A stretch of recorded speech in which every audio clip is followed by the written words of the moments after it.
Welcome to the Orlando Lions Den Podcast, your number one Orlando City podcast. For the fans, by the fans. For the fans, by the fans. Keeping you in the know on all things Orlando City since 2018.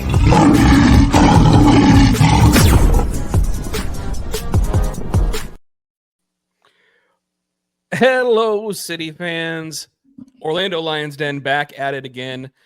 And we got a good week, guys. 6-point week. I'm excited to get here and talk. And I got my homies with me. Alex coming at me down from, I forget every time. It's Fort Myers, right? Myers, Naples. Naples. What? It's always one of the two, and I always get it wrong. Yep. How you doing, brother? Pretty good. Works kind of sucked the last 2 weeks, but that's okay because Orlando City's actually been playing well, and it's weird to see, and we needed it after everything that happened to U.S. soccer last week. So, dude, it is nice to have a distraction and to feel good, you know? Like, that's the only way that I can describe it. Is I feel like we've all been so down on this team, and to now feel like we have something good to talk about. Like the Den After Dark this week, man, it's cathartic. I was so happy. It felt nice. I was looking forward to it. And JJ's go ahead. I was listening last week, and you and Alex with the predictions, you were down. I'm like, good grief. And you said you don't want next week's podcast to be sad, and guess what? This is not going to be a sad podcast. No, that's for darn sure. And you're right. I predicted 1 point last week. And I even told them, I was like, I don't think I could have the optimism, the level that Ryder does. Because I was being more optimistic than I think it was me and Eddie and Alex, I think. Yeah. Cleon was there. Okay, yeah, no, we were all down. We were all down bad. But JJ's feeling so good. He's all clean shaven and baby faced over here. How you doing, JJ? I'm doing good. Clean shave. Cleon does the head shaving. I do the face shaving. I can't be bald. Not yet. I'm getting too old for that. So, well, it's okay. It looks good on you, Alex. Me, it wouldn't look good. My head would be too white. Got a little suntan. Went to the beach to celebrate Orlando City's victory. Saw a couple of sharks in New Smyrna. Luckily, I didn't get bitten by one. But I'm happy. Orlando City won. We'll talk a little bit more about that here. I'm kind of sad that Portugal's out of the European Cup. They should have benched Ronaldo's ass. Sorry, I can't hear Ronaldo. You're allowed one. One, man. I'm starting to think this is Den After Dark. I always better than what Cleon said a couple weeks ago. So they should have benched Ronaldo, and let somebody else take his reign, because the guy can't dribble. The guy can't. He just loses the ball. And now seeing Messi score tonight against Canada, it kills me, and we go back to the Messi thing. So, but I'm doing good. I'm happy. Orlando City won. So we're good.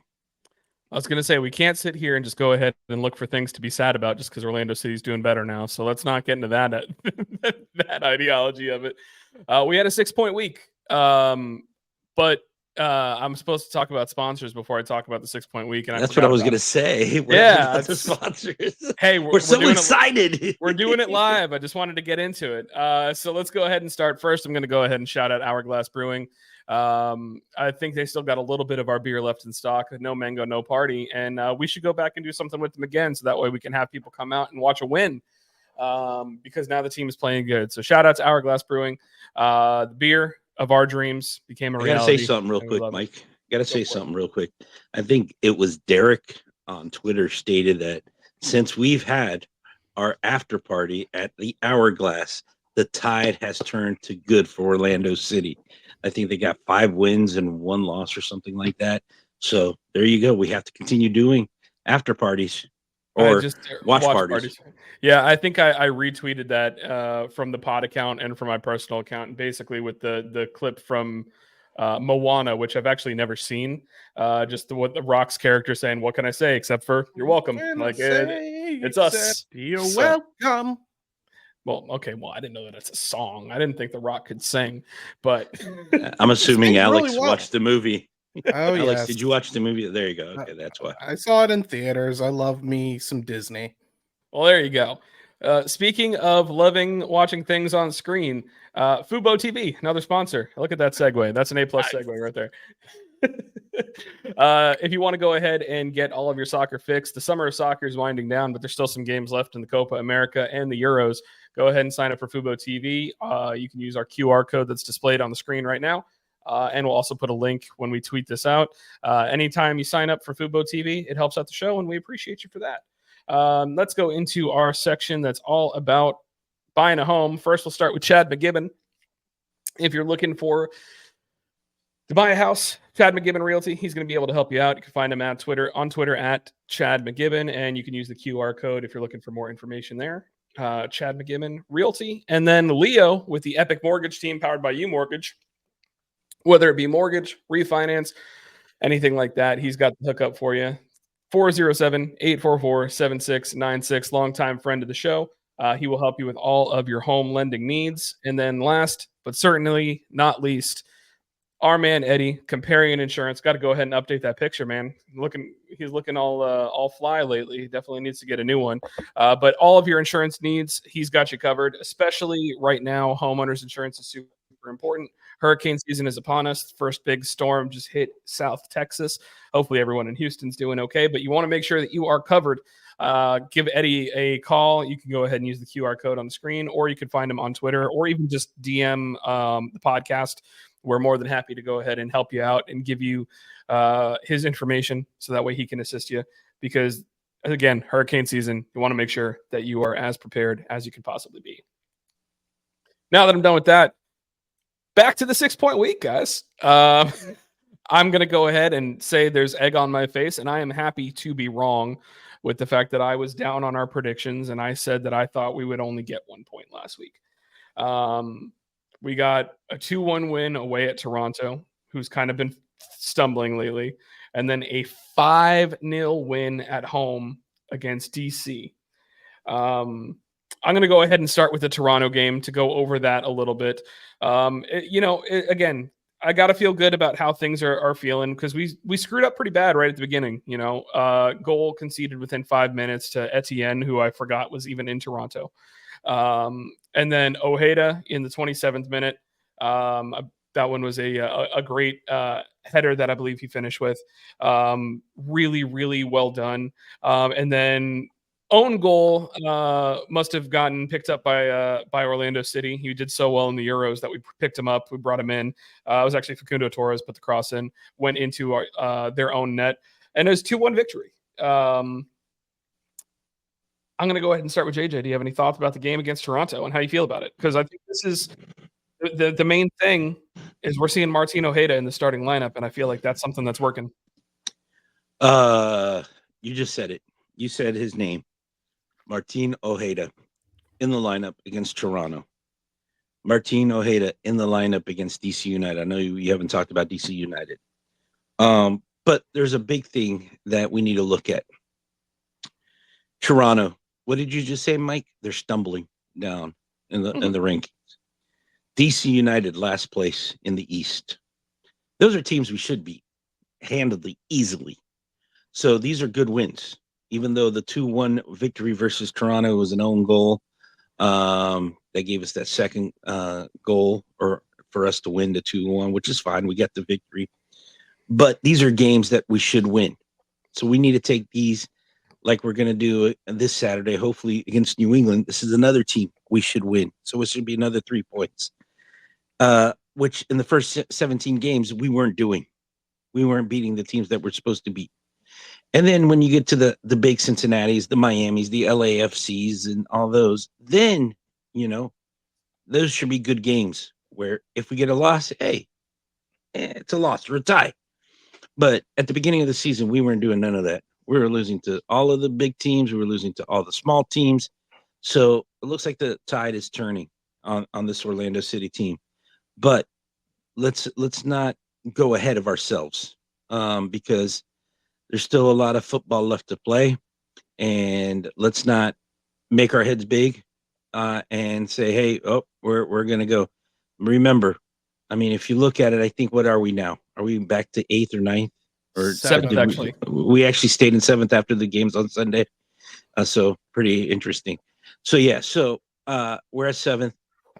Where I predicted that we were going to be was 6th, I think, in our preseason pick. So we're right where I thought we were going to be this year. But let's hold our horses. I mean, this is, yes, we've got a lot of goals. Yes, we've got a lot of wins under our belt recently, but we're still in that murky water, and we're keeping our head up as in that murky water.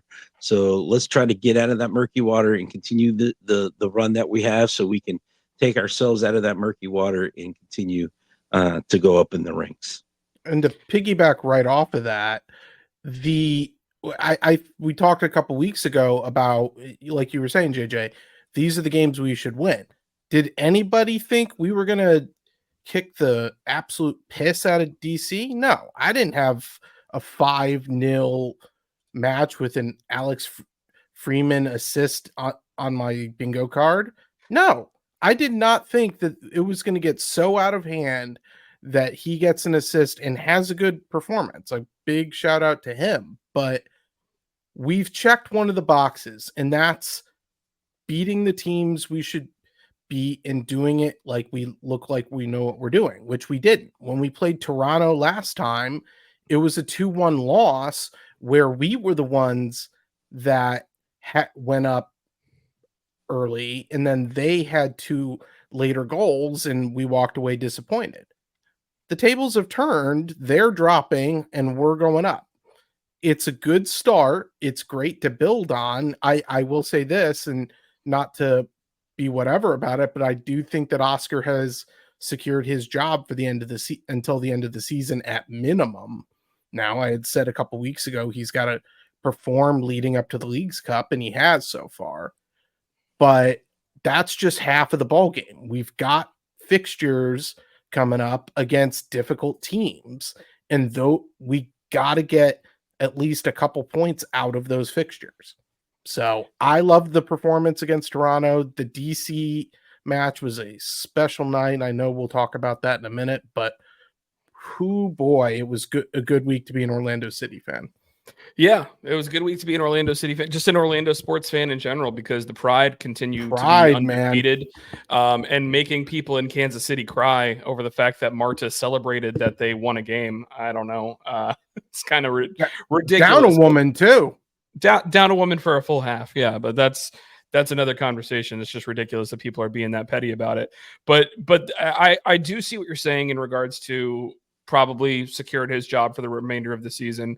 I mean, for the most part, I think JJ's agreed with this. I know Eddie's agreed with this. We really didn't think that there'd be a change that happened mid-season unless something catastrophically fell out. But I will say that I wouldn't be surprised if we don't do well in the playoffs if something still does happen. So that's kind of the thing, is we've done well to get into the playoffs for multiple years in a row, but we haven't done more than that.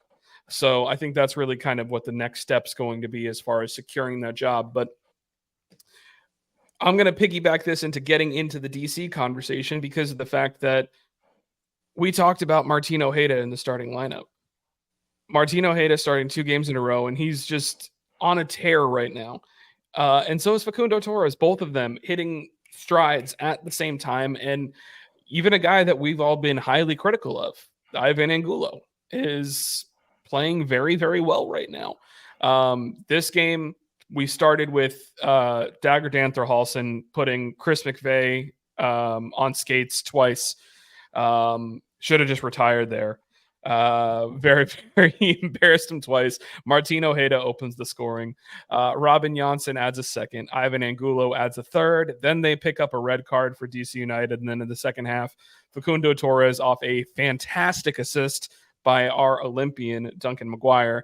And then, as you mentioned, Alex Freeman picks up an assist to returning Ramiro Enrique into the lineup, getting his first MLS goal on the year because he'd only scored in CCC before that. Guys, I mean, I think we all kind of went in this being like, this is a team you have to beat. I took a screenshot on FootMob of the back line before the game and said, this is a team, this is a defense that you have to destroy. I didn't think that Poppy would see it, but he listened and he just showed it to the guys and said, look, Mike's right. We have to destroy these guys. I know that because JJ's going to talk later about his conversation with Poppy. He said that to him. It's verbatim. I swear to God. But this team was a team that you had to beat, and you had to beat them bad. And I think even 5-0 surpassed my expectations. Alex, I'm going to go to you first this time. What were your thoughts? And like you said, it blew away all expectations. Like, don't get me wrong. I thought we were going to win this game. I didn't think it was going to be tie for our best winning margin in club history. We've done it 3 times now where we've gotten a 5-goal differential win. And this one was definitive. It was on Kaká night, 5 different goal scorers, a lot of contributors. Angulo looking really good. He got team of the week bench, got the highest rating on FootMob and all that jazz. I will say this. I think Martin Ojeda got robbed and should have been at least on the bench for team of the week as well. That I will say he was outstanding and he's coming into his own. And that's something we need right now. Him and Facundo working well together and getting a lot of different contributors. Another big shout out goes to Dagger Dan. Like he, his assist was, which assist was his for the opening goal to Ojeda? Okay.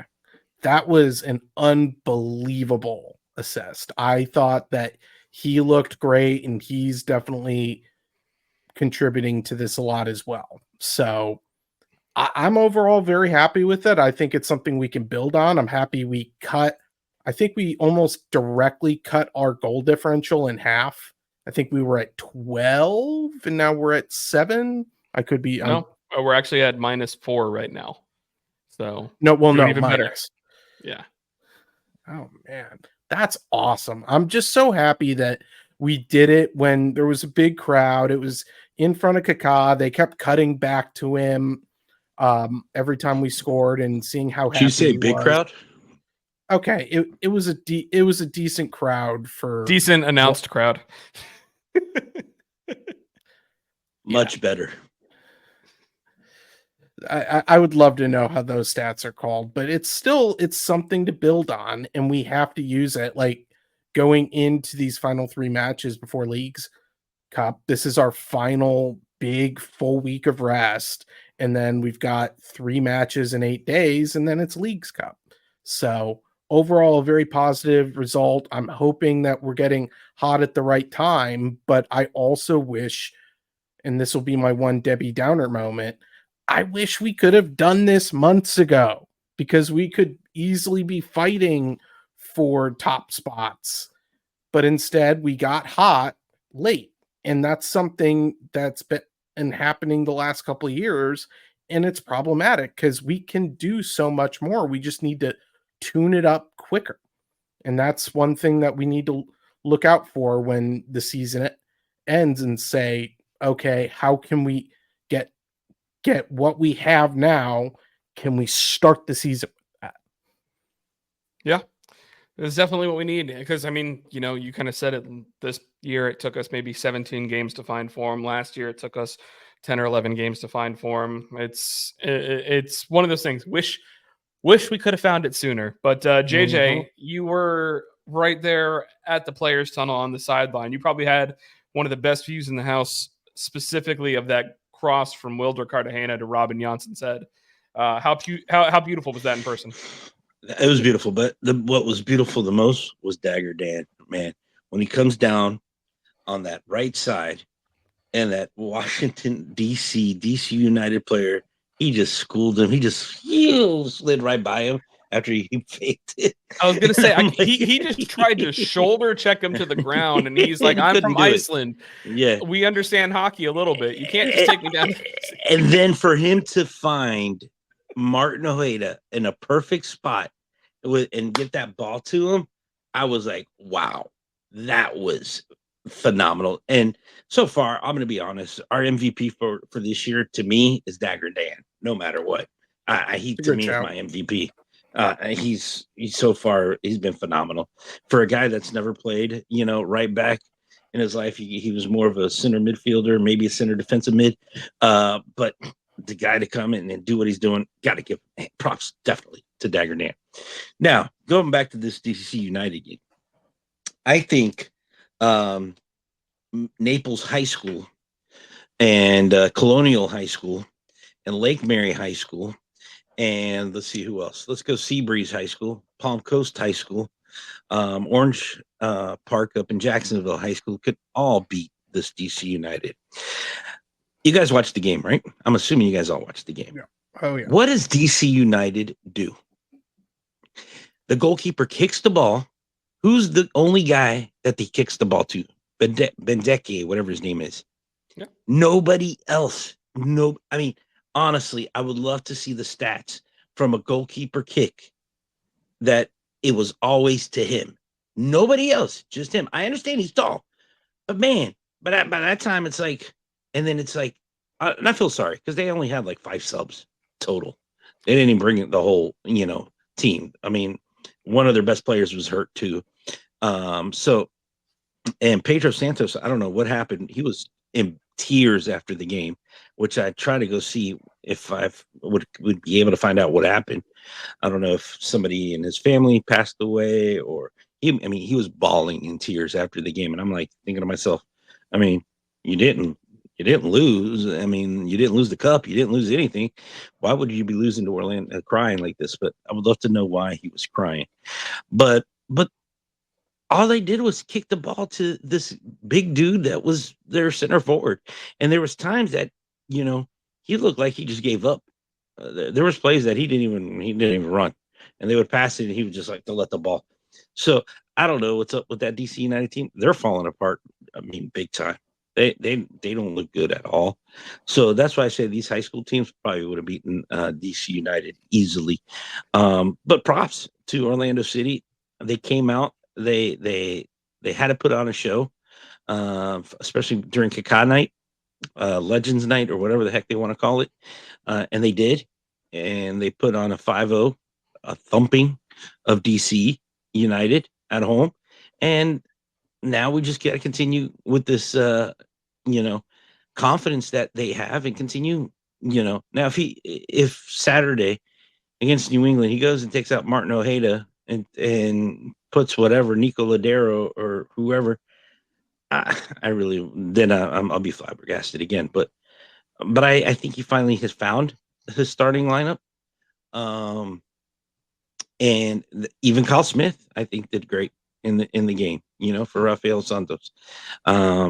He hit everything. Everything was perfect in that game. But then again, it's DC United. Any high school team here in the state of Florida could probably beat them. Yeah, and that's one of the things that I know I was saying on Twitter and on Den After Dark and everything. This is the best game we played all season. It's hard to say that any other game we played has been as good as this one when, you win 5-0. Clearly everything that could have went right for us did, but it's one of those things. I think that you're right, JJ. We got to make sure that this continues. And I think the real big crux has been that now we're seeing Martin Ojeda and Facundo Torres coexist on the field together and find success. It's a shame that it took, almost 55 games until they together at the same club, until they figured out how to both play on the pitch at the same time. But we're finally here. We finally got them on the field at the same time.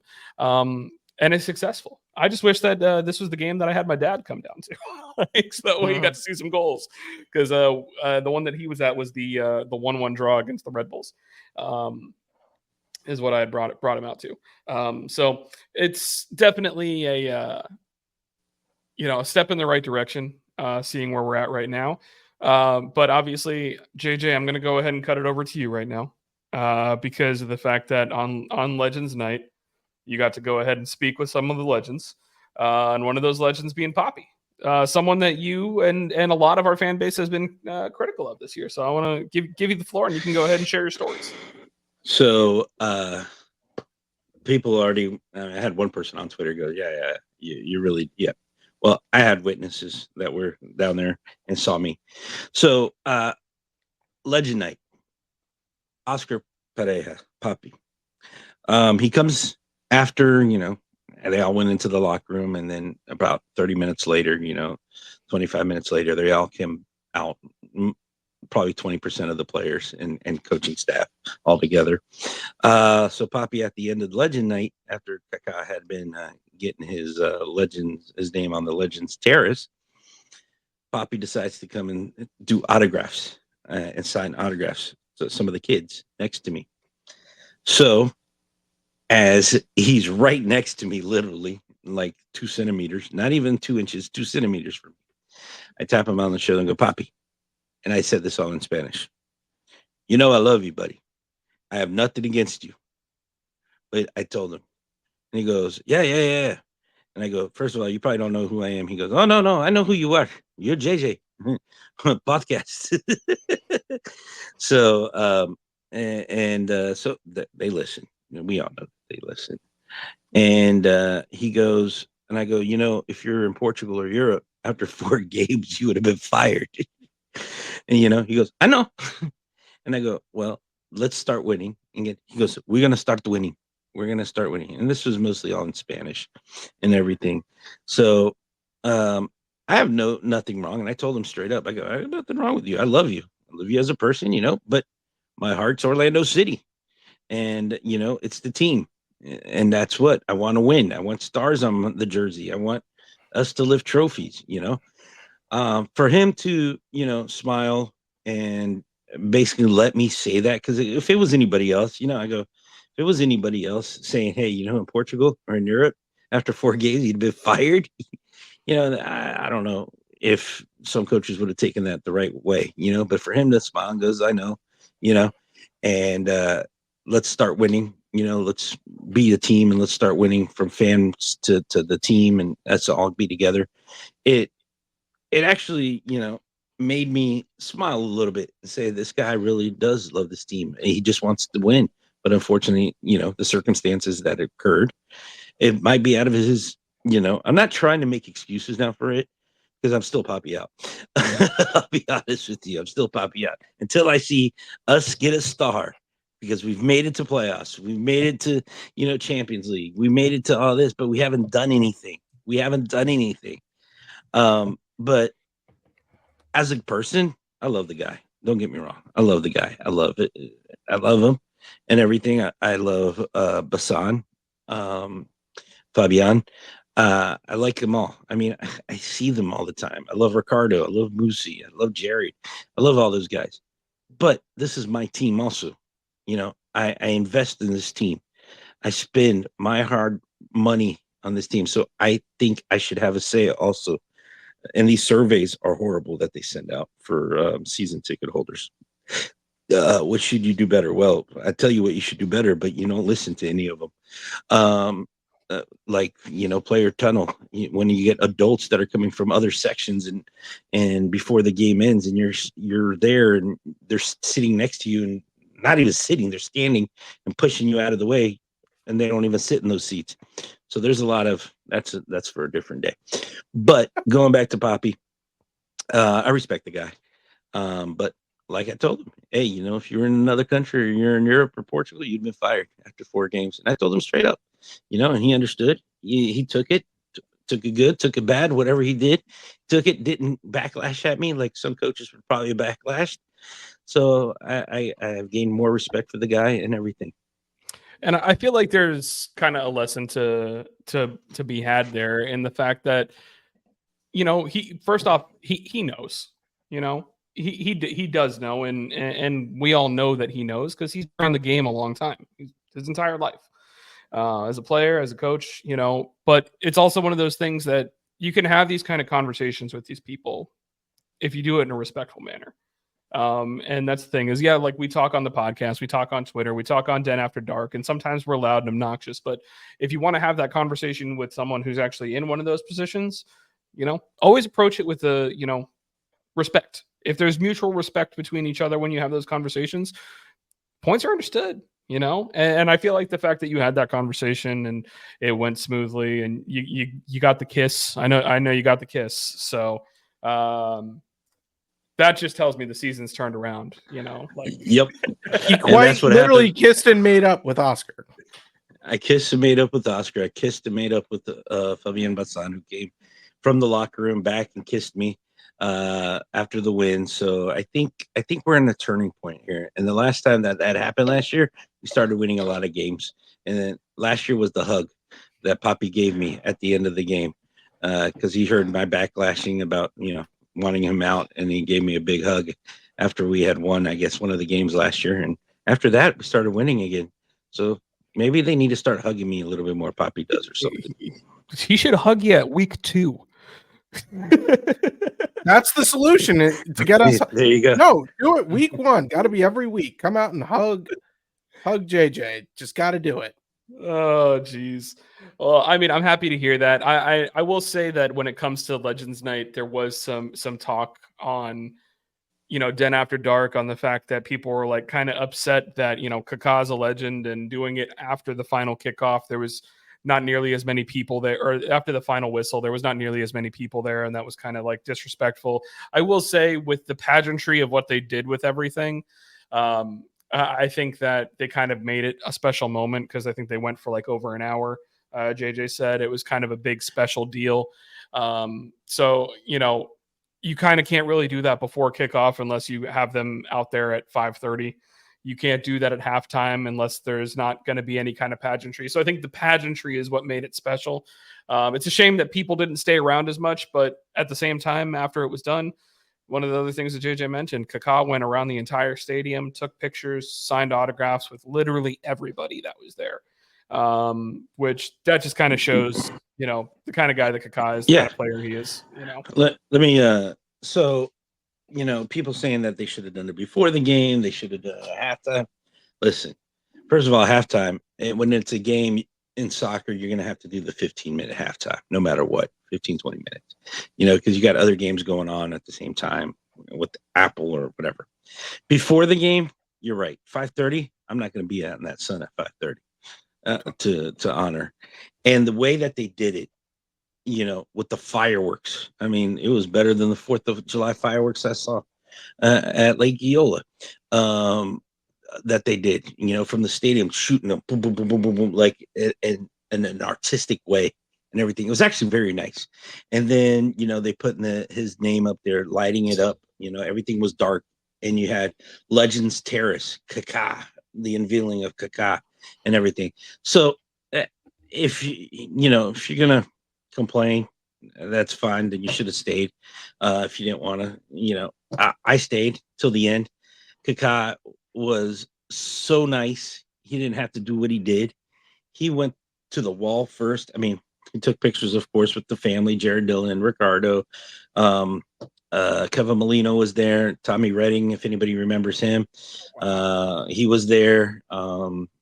Breck Shea was there. Kay Rollins, they were all there in the group. Tommy Redding, I have no clue why he was there, but he was there.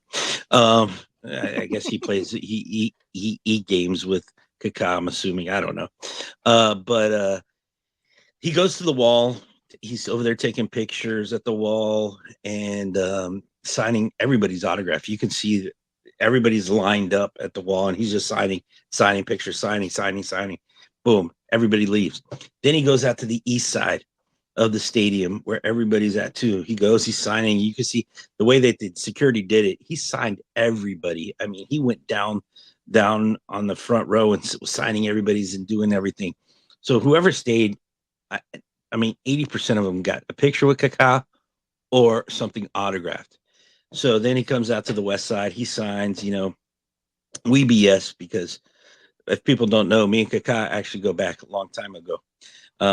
Me and Kaká actually had dinner together at a Portuguese restaurant and everything. And he actually remembered me.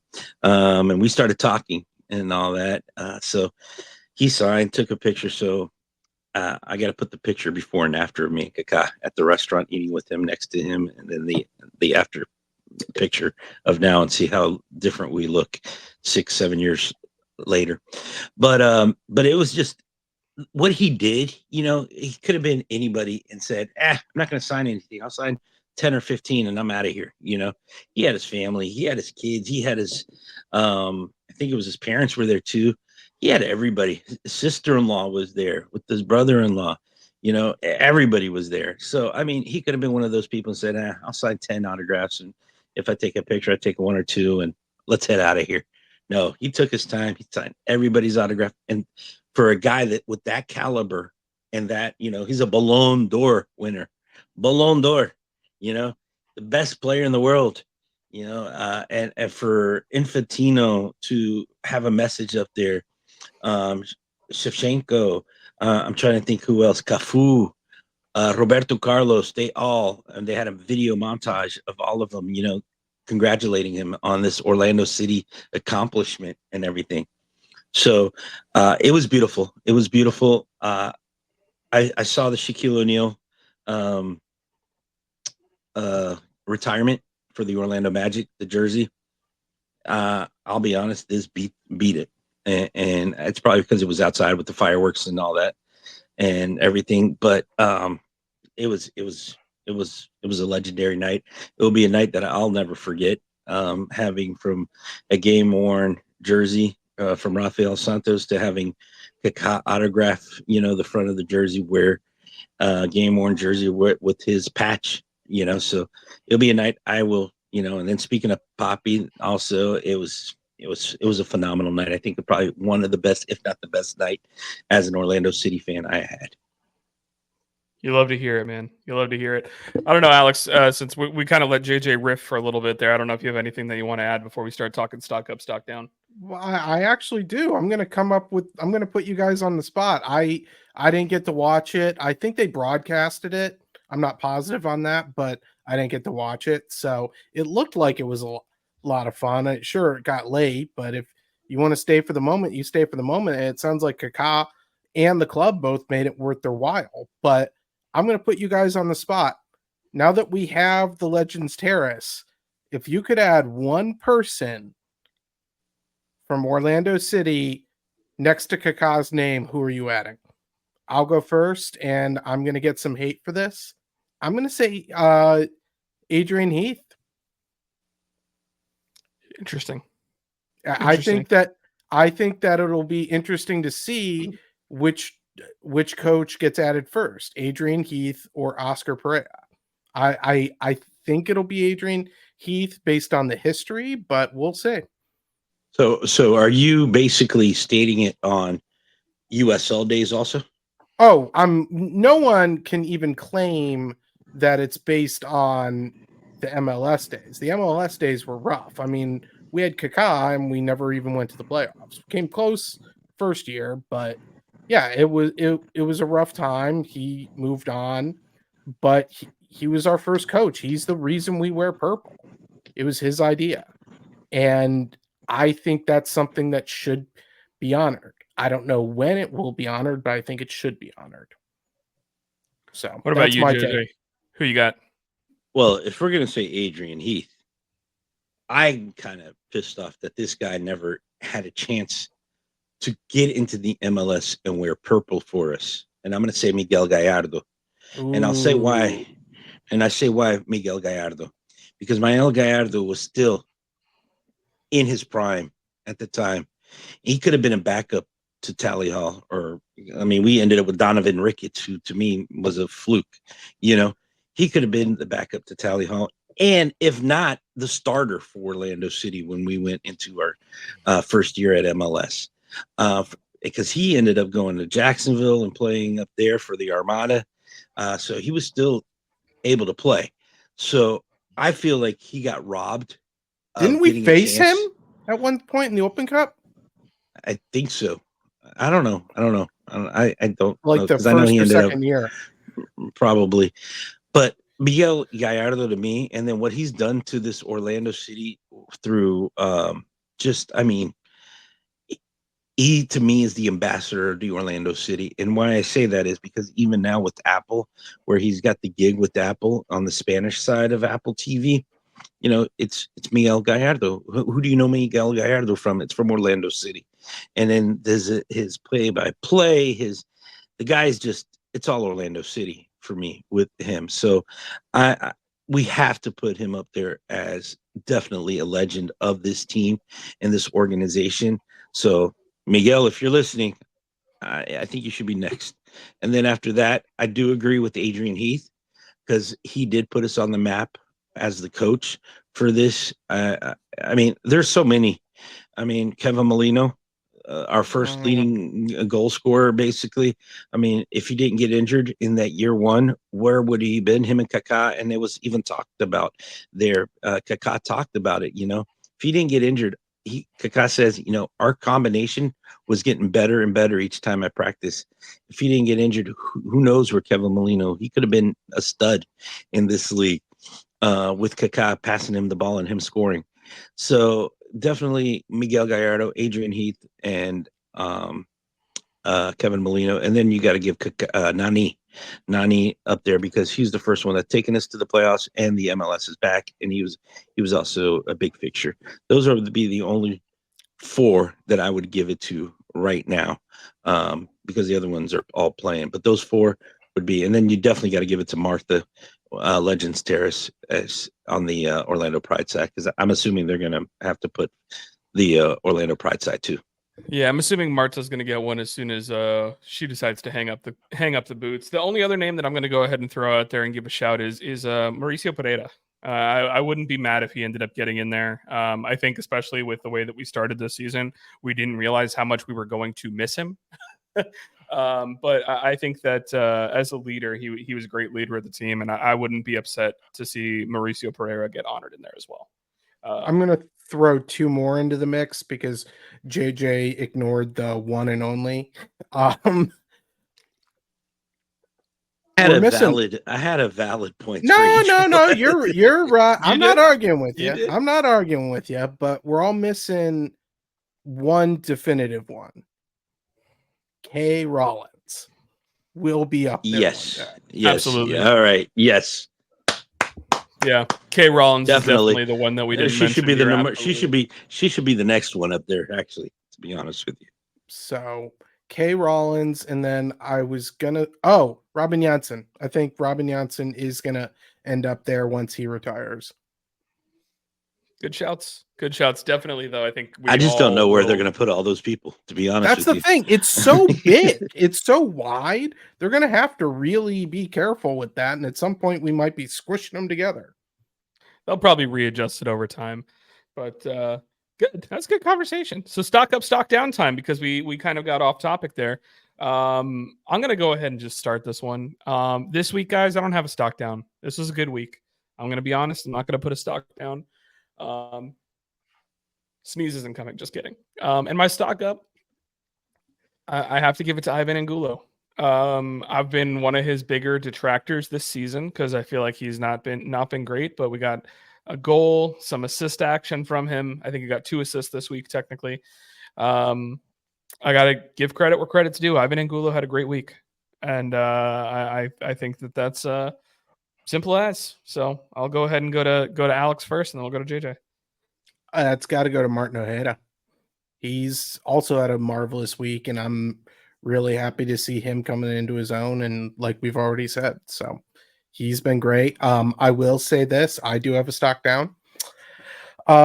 Muriel, he didn't put in that great of a shift. He came in semi late, and it was kind of an interesting sub because was it Wilder that we took out, or was it Cesar? One of the two. It was Cesar. Cesar took him out and went offensive because Oscar smelled blood in the water. They were down a man. We were dominating, and he got that goal differential looking a lot better than it did and gave the fans a show. In that game, easily could have been 7 or 8-0, but there were a couple of wasted opportunities, and Luis Muriel, he really needed to get a goal in this, and he wasn't able to. Duncan had a few rough moments shooting, but even then he played better and got an assist. Maybe his last goal contribution at Inter & Co. with him going to the Olympics and all the transfer in a couple of weeks. Congratulations to him, by the way. but he still looked better than Moriel. So with Duncan being gone for the Olympics and Moriel being the guy, we need him to step up next. If we need anybody to step up now, it's him. I guess I'll go. I am going to say my stock down goes to the Orlando Sentinel. The reason why my stock goes down to the Orlando Sentinel is you guys don't even do newspapers anymore. Everything's digital.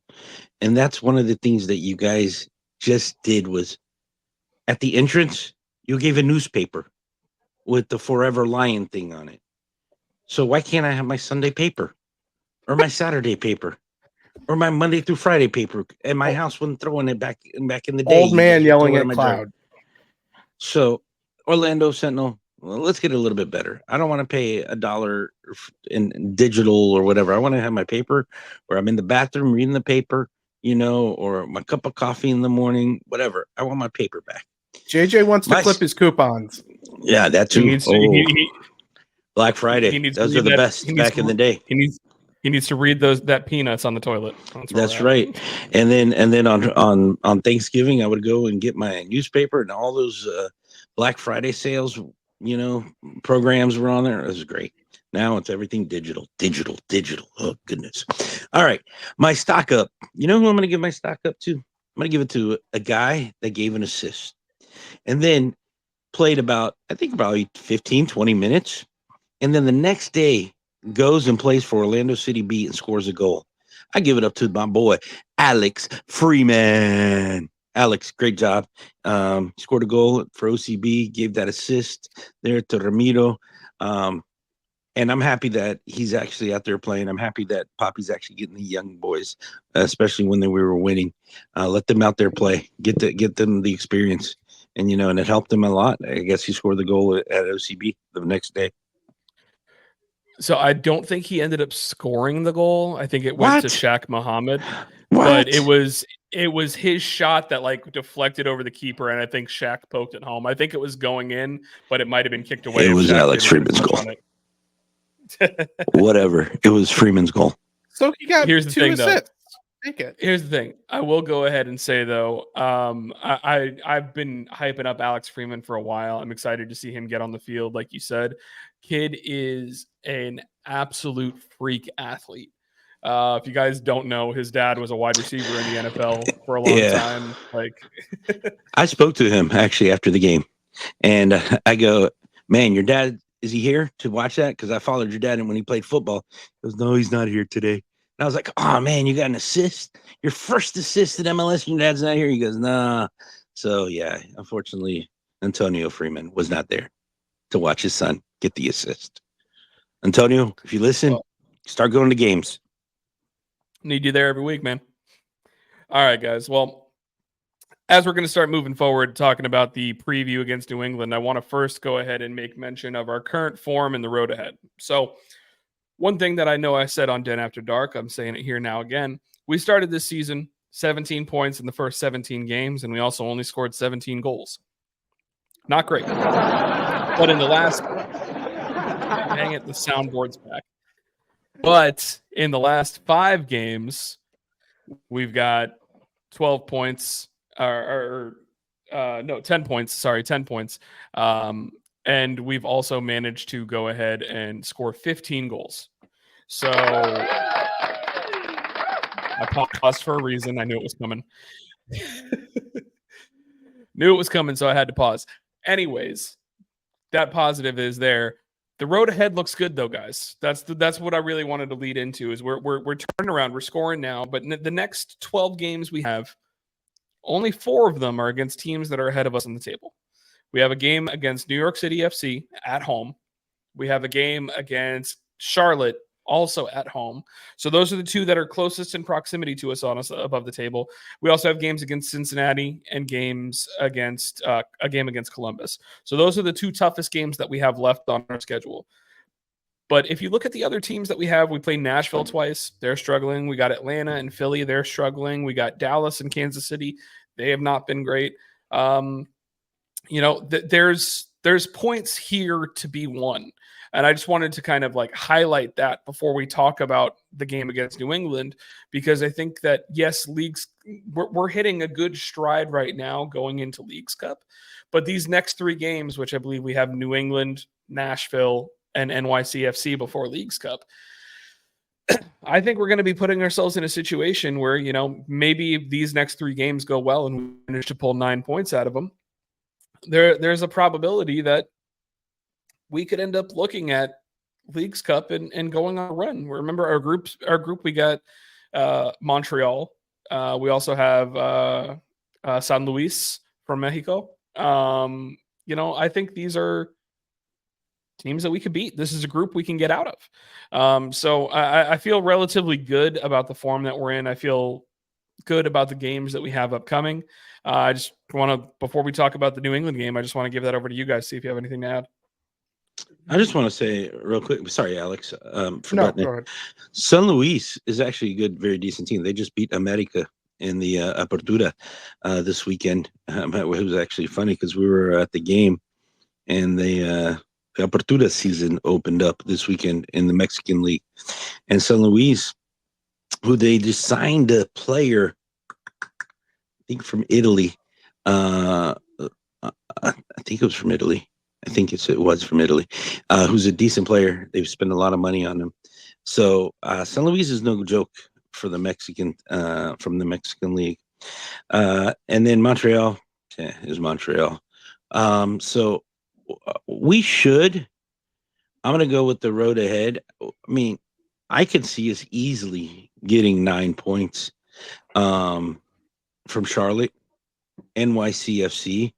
I mean, we played at Yankee Stadium. I mean, the field is way smaller, and we held with them, and they come here, we'll have the advantage.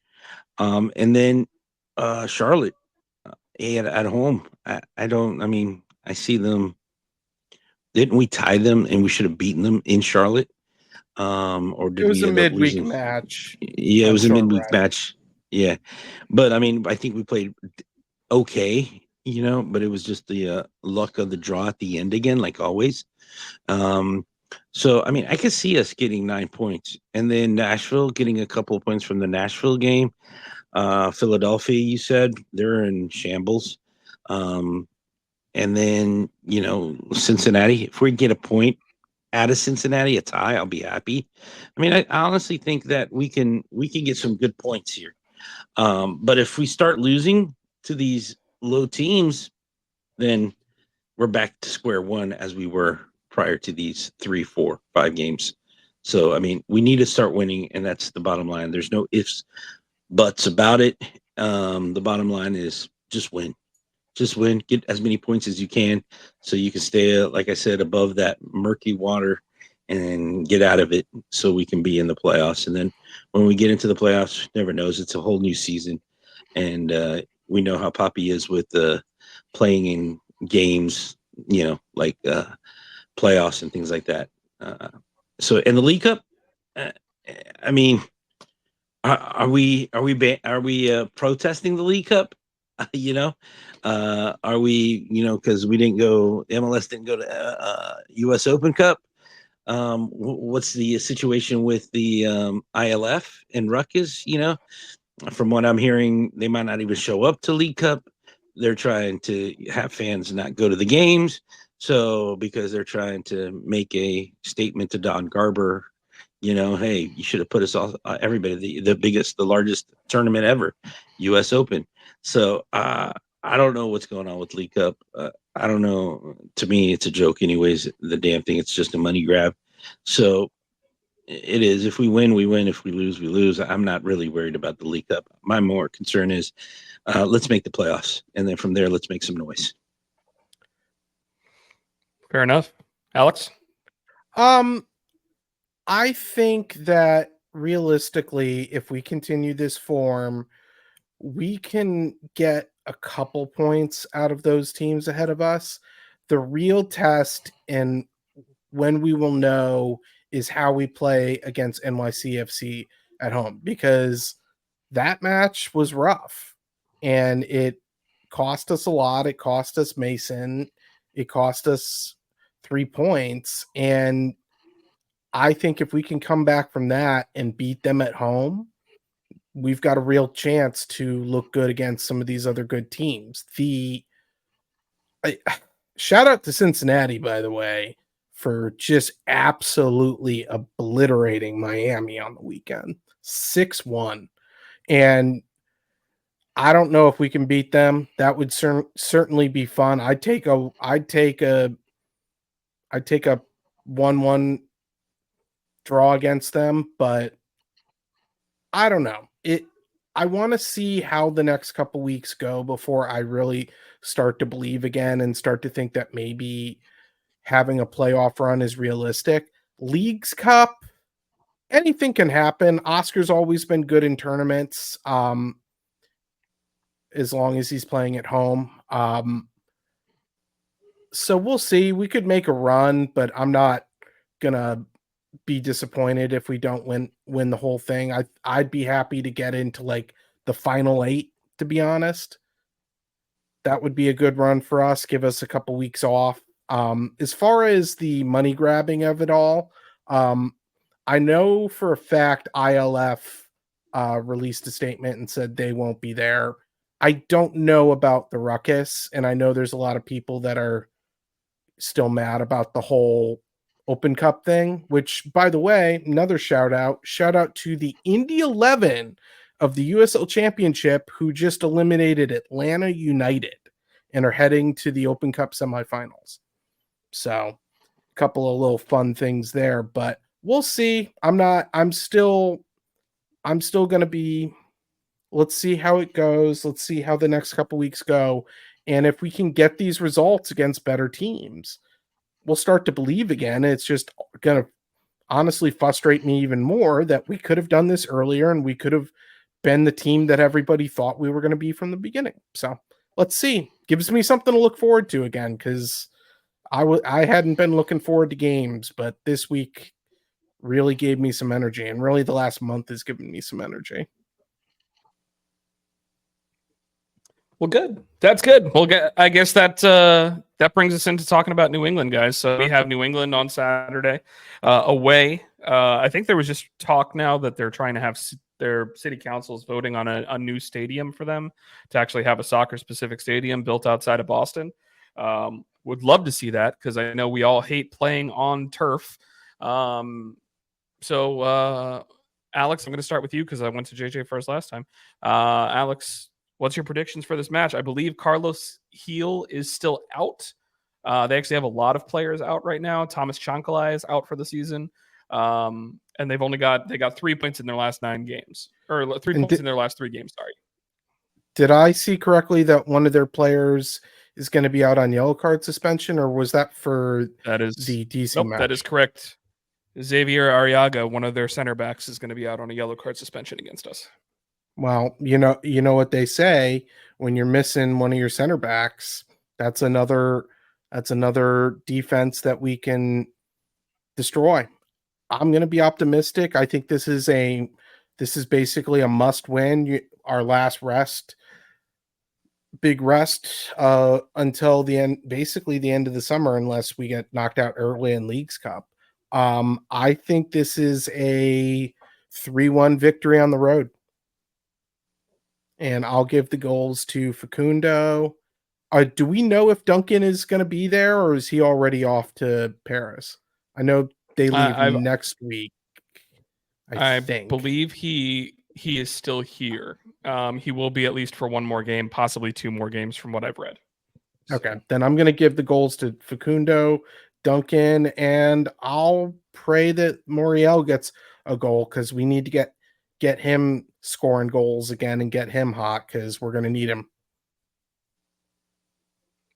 I like it. JJ, what do you think? In reference to Duncan, it's 50-50 for this game.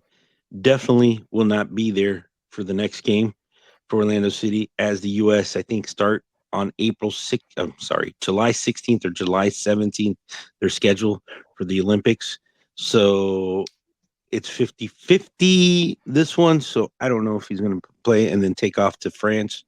after this, or if he's already headed to France to be with the team so they can start practicing and getting, because I know the games start 2 days prior. Soccer starts 2 days prior to the opening ceremonies in the playing Olympics. The host. So I don't know which one it is. So in reference to the game, New England, I mean, they're basically, this is another DC United team. With all your injuries and yellow cards, they'll probably end up having only 3 subs or 4 subs. So easy win for Orlando City. I'm gonna go another 4-0. Orlando City easily wins at Gillette Stadium. Hopefully nobody gets hurt because that's turf up there. It's not grass. So it is turf, right? Yeah. Or is it grass? Yeah. Yeah, it's turf. Yeah. So hopefully everybody stays healthy up there. But hopefully Gillespie gets some shots kicked at him this time, because against DC, I don't know, the guy was bored out of his mind in that game. So, yep, easy win for Orlando City. Another 3 points. We will always take them not having as many shots taken at them. I will go ahead and just correct you though. July 24th is the first game for the U.S. at the Olympics. So when does the that's Olympics why start? I think 26th. He was corrected. Is 2 days before. Yeah. So I'm sorry. So I'm a week off. Yeah, you're good. You're good. So yeah, we have France on July 24th, New Zealand on July 27th, and Guinea on July 30th. So I think it's a group that they can get out of easily. Oh, yeah. France is going to be a tough one though, because good God, that France team is insane. But Duncan's going to be the man for them. They didn't bring another striker with them, so Duncan's going to play a lot. He's going to be an important factor. So I'm going to try and keep it a little bit more mellow, temper expectations in the group. We're playing on turf. Turf sucks. I'm going to go ahead and say a 2-2 draw. And I'm going to go ahead and go with a Duncan brace, because I want him to go out strong if it is going to be his final game in Orlando City Purple, or his final 2 games in Orlando City Purple, whatever it ends up being. That brings us to the end, though, guys. Got any shout-outs? Anybody? Shout out to Copa America de Argentina. They did a great job with the Copa America. They've already had the title since their first game. So congratulations, Copa America de Argentina. You guys did great this year. And shout out, honestly, a big shout out is to all the low teams in both Copa America and in Euro, from the Slovenias to Slovakias to the Chechias to the Turkey to Venezuela to Colombia to Canada. That's right. We said Canada. Jesse Marsh is the head coach, by the way. Where America could have had him. Let's see here. So just congratulations to the small teams. The soccer's starting to become a worldwide, to everybody. I mean, look at Mike, who you said, Guinea or whatever, Guinea or Guyana or whatever the heck it is. Guinea pigs. All of us were wrong. But yeah. So I mean, those are teams that you would never think that they would make it into a tournament. I mean, they're making it into the Olympics. That means that they must have beaten Algeria. They're from Africa, right? I'm assuming. They must have beaten Algeria, Moroccans, or Angola, or South Africa. Great. Nigeria, Cameroon must have beaten those young kids in this soccer tournament to qualify. So definitely, I'm excited that the world is embracing on smaller countries that weren't known for soccer, that are now becoming soccer powerhouses. So shout out to those small countries. And I'm going to go ahead and go next, just because mine kind of fits with yours. I'm going to go ahead and give a shout out to Giorgio Chiellini.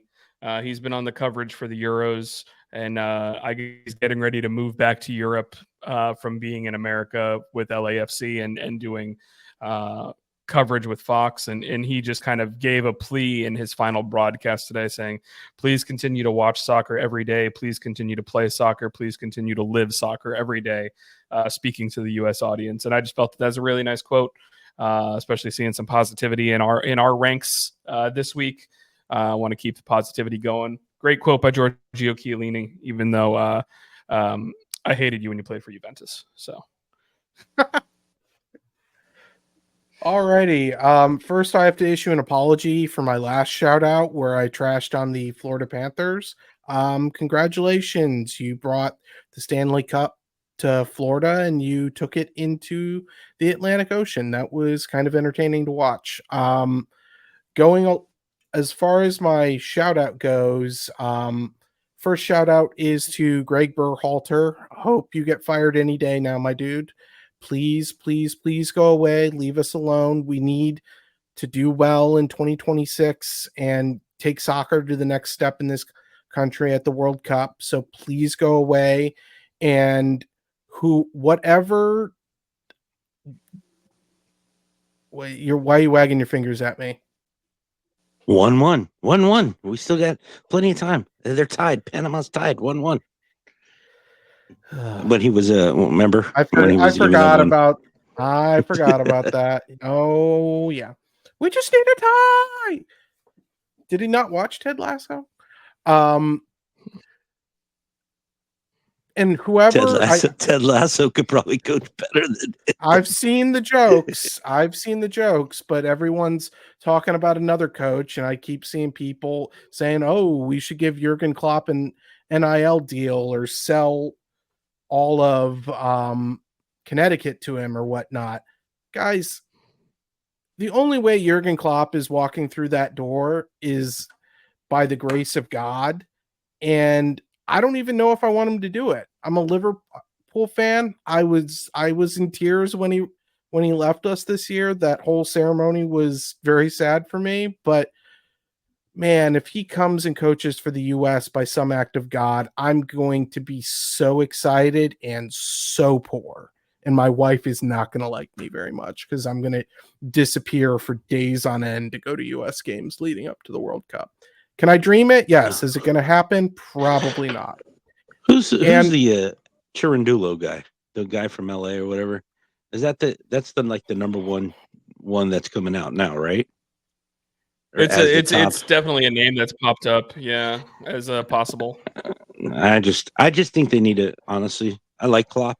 If they should throw out, Michigan, add Michigan to it, and add Connecticut to it, and just have him coach the U.S. national team. I would love it. And while you're at it, add California too. Yeah, you can have California.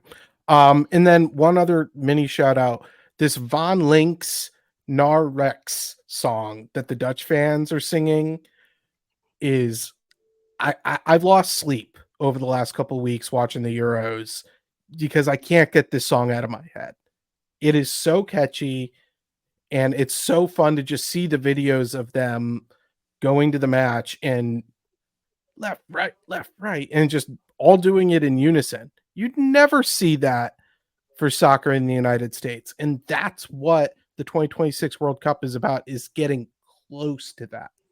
Even close. Sure, you'd see that in college football all the time. You don't see that for soccer in this country. You barely see that for soccer almost anywhere. I mean, Argentina, I don't even know what song they could get behind, but it's so fun to see the Dutch get behind one We song. love Infantino. We love Infantino. FIFA gives us everything because we love Infantino. We love Infantino. Please tell me that's not an actual song and you just made that up on the fly. I just made it up on the fly. We'll do it live.